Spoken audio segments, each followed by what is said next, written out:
Hello everyone guys, आज के इस वीडियो में हम बात करने वाले हैं हिंदी मीडियम के स्टूडेंट बीटेक फर्स्ट ईयर में क्यों फेल हो जाते हैं। गाइस, आज के इस वीडियो में मैं आपको 3 बड़े कारण बताऊंगा जिनकी वजह से कई बार क्या होता है हिंदी मीडियम के स्टूडेंट बीटेक में आते ही पहली साल में फेल हो जाते हैं। तो चलिए हम अपना वीडियो स्टार्ट करते हैं और सारे पॉइंट्स को कवर करते हैं। तो देखिए, सबसे पहला जो कारण है वो होता है मीडियम का चेंज होना। देखिए, आपको पता है कि भाई हिंदी मीडियम का स्टूडेंट है, अब वो कहीं ना कहीं बीटेक में आ गया है। जब बीटेक में आ गया तो उसको क्या है, अपना पेपर इंग्लिश में लिखना पड़ता है, इंग्लिश में उसके पास बुक्स होती हैं, मतलब उसका जो मीडियम होता है पूरा हिंदी से इंग्लिश में कन्वर्ट हो जाता है। और अगर वो बच्चा कंसंट्रेट नहीं करता स्टडी पर तो वो कहीं ना कहीं अपने आंसर्स को अच्छे से राइट नहीं कर पाएगा, बुक्स को अच्छे से नहीं समझ पाएगा, तो वो कहीं ना कहीं पीछे रह जाएगा। तो इसलिए उसको क्या है, कॉन्सेंट्रेट बहुत अच्छे से करना पड़ेगा। जो हिंदी के कन्वर्जन है उनको इंग्लिश में काफ़ी प्रॉपर वे में देखना पड़ेगा। काफ़ी बच्चे होते हैं हिंदी मीडियम के, वो क्या करते हैं, जैसे सपोज करिए कोई हेडिंग है हिंदी की तो उसको इंग्लिश में क्या 12th के साथ में पढ़ते जाते हैं। जैसे सपोज करिए कि हिंदी में कहते हैं विद्युत आवेश तो इंग्लिश में कहते हैं इलेक्ट्रिक चार्ज। तो जो नॉर्मल जो वर्ड्स होते हैं उनको क्या है हिंदी वाले छात्र क्या है इंग्लिश में करते जाते हैं। लेकिन कई बार क्या होता है कि कुछ छात्र क्या करते हैं, वो हिंदी मीडियम में सिर्फ हिंदी को पढ़ते जाते हैं, उसका इंग्लिश कन्वर्जन देखना ज़रूरी ही नहीं समझते हैं। और जब ज़रूरी नहीं समझते हैं तो जब वो बीटेक फर्स्ट ईयर में आते हैं तो फिर उनको झटका लगता है, क्योंकि पूरा का पूरा सिलेबस उनको इंग्लिश में पढ़ना पड़ता है। और पूरा का पूरा सिलेबस जब इंग्लिश में होता है, फिर उसके बाद पेपर्स भी इंग्लिश में होते हैं, तो कई बार उनको राइटिंग में प्रॉब्लम हो जाती है, लिखने में प्रॉब्लम हो जाती है। जब लिखने में प्रॉब्लम हो जाती है तो फिर उनको बड़ी समस्या आती हैं और फिर वो कहीं ना कहीं बीटेक फर्स्ट टाइम उनके फेल होने के जो चांसेस हैं वो क्या बन जाते हैं। अब देखिए, इसके बाद जो दूसरा बड़ा कारण है वो देखिए क्या है। तो देखिए, बच्चा क्या है, नॉर्मली जब हिंदी मीडियम का होता है तो वो अपने घर पर रहता है और अपना नॉर्मली स्टडी किया करता है। लेकिन जब वो क्या है बाहर निकलता है, जब एक शहर से दूसरे शहर में जाता है तो कहीं ना कहीं उसको जो है फ्रीडम मिल जाती है। तो कई बार क्या करते हैं स्टूडेंट्स, अपनी फ्रीडम का क्या है बहुत गलत फ़ायदा उठाते हैं। वो सोचते हैं कि भाई मुझको कोई कुछ कहने वाला नहीं है, जब मन है तब पढ़ रहे हैं, जब मन तब घूमने के लिए जा रहे हैं। उनको एकदम लग्जूरियस लाइफ लगती है, उनको लगता है कि भैया अब तो अच्छे कॉलेज में आ गए हैं और सब कुछ आसपास अच्छा दिख रहा है और मॉल्स वगैरह जा रहे हैं, घूमने के लिए जा रहे हैं। तो भाई उनको फ्रीडम मिल चुकी होती है और वो कई बार क्या करते हैं, घूमने के लिए जा रहे हैं, पार्टी पर जा रहे हैं, और फिर वो क्या है अपना जिस काम के लिए आए होते हैं, मीन्स वो पढ़ाई करने के लिए अपने घर से किसी दूसरे बड़े शहर आए हुए हैं या अपने घर से किसी शहर में आए हुए हैं, तो वो अपने टारगेट को भूल जाते हैं।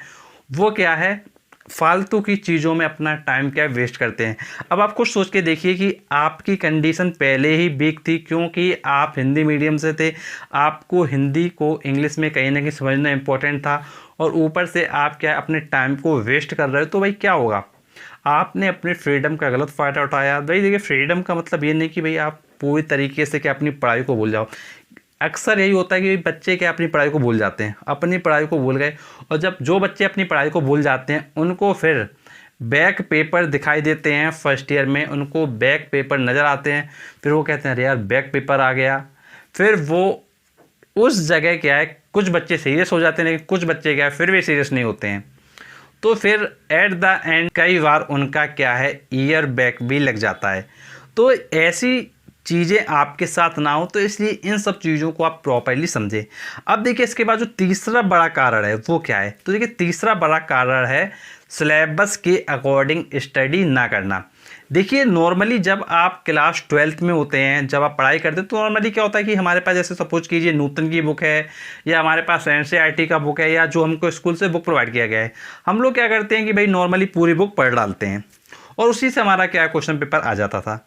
लेकिन जब आप बीटेक में आ जाते हैं, जब आप बीटेक में आ जाते हैं, फर्स्ट ईयर में आ जाते हैं, तो देखिए जो बुक होती है, जो भी आप बुक पढ़ रहे हैं, सपोज कीजिए आप पढ़ रहे हैं इलेक्ट्रिकल की बुक। अगर आप इलेक्ट्रिकल की बुक पढ़ रहे हैं तो भाई इलेक्ट्रिकल की बुक में जितना मैटर दिया गया है सब कुछ आपके सिलेबस का पार्ट नहीं है। ये बहुत अच्छे समझ लो, सब कुछ आपके सिलेबस का पार्ट नहीं है। सिलेबस को आपको अपने अकॉर्डिंग डाउनलोड करना है। आप क्या करें, ऑफिशियल वेबसाइट पे जाएं और ऑफिशियल वेबसाइट पर जाकर सिलेबस को प्रॉपर्ली डाउनलोड करें और देखें कि भाई इलेक्ट्रिकल में कौन कौन से टॉपिक्स हैं, किस चैप्टर से क्या पूछा जा रहा है, कौन कौन से टॉपिक्स इन्वॉल्व हैं। उन सारे टॉपिक्स को ही सिर्फ पढ़ना है। ये नहीं कि आपने क्या सिलेबस के बियॉन्ड पढ़ लिया, और सिलेबस के बियॉन्ड पढ़ोगे तो क्या कुछ नहीं मिलने वाला है, सिर्फ आपका टाइम वेस्ट होने वाला है। तो देखिए मैंने आपको एग्जांपल दिया, फॉर एग्जांपल आप इलेक्ट्रिकल पढ़ रहे हो तो भाई इलेक्ट्रिकल में पहले आप सिलेबस चेक करें कि भाई कौन क्या क्या सिलेबस है। अब देखिए सिलेबस में आप देखेंगे कि भाई कई थ्योरम क्या है एक्स्ट्रा दी गई होती हैं आपकी बुक में। जब भाई जो चीज़ें बुक में एक्स्ट्रा दी गई हैं वो हमारे सिलेबस में नहीं आने वाली हैं, तो भाई उनको पढ़ने का क्या मतलब है।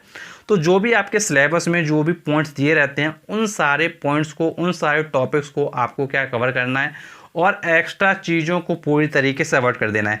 और जो बच्चे अवॉइड नहीं करते हैं वो क्या करते हैं, मेहनत तो ज़्यादा करते हैं, मेहनत तो ज़्यादा करते हैं लेकिन रिजल्ट कम लेके आते हैं। तो इसलिए मेहनत के अकॉर्डिंग आपको रिजल्ट मिले, जितना आप वर्क करो उसके अकॉर्डिंग रिजल्ट मिले, तो कहीं ना कहीं आपको अपने सिलेबस के अकॉर्डिंग ही चलना पड़ेगा और अपना एग्ज़ाम पैटर्न आपको समझना पड़ेगा कि भाई कैसा एग्ज़ाम में पेपर पूछे जाने वाला है।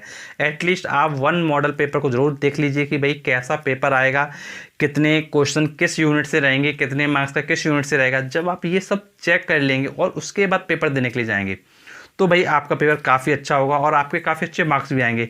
अदरवाइज सिचुएशन वही आती है, विदाउट सिलेबस पढ़ोगे तो भाई मेहनत करोगे लेकिन रिजल्ट नहीं ला पाओगे, और कई बार रिजल्ट क्या है काफ़ी बेकार भी आ जाता है। तो उम्मीद है आपको सारे पॉइंट समझ में आए होंगे। अगर आपको कोई भी प्रॉब्लम है, कोई भी आपका डाउट है जो आप पूछना चाहते हैं, आप नीचे कमेंट और उसे कमेंट करके पूछ सकते हैं। और अगर आपको बीटेक से संबंधित और वीडियो देखना है तो आप प्लेलिस्ट में विजिट करें। प्लेलिस्ट का नाम है बीटेक। इस प्लेलिस्ट में जाकर आप क्या सारे बीटेक से रिलेटेड वीडियो देख सकते हैं। अगर आपको हमारा वीडियो अच्छा लगा तो प्लीज़ चैनल को अभी सब्सक्राइब करें, नोटिफिकेशन बेल दबाएं, क्योंकि आपके लिए और भी ऐसे लेटेस्ट वीडियो हम लाते रहेंगे। And thanks for watching our video.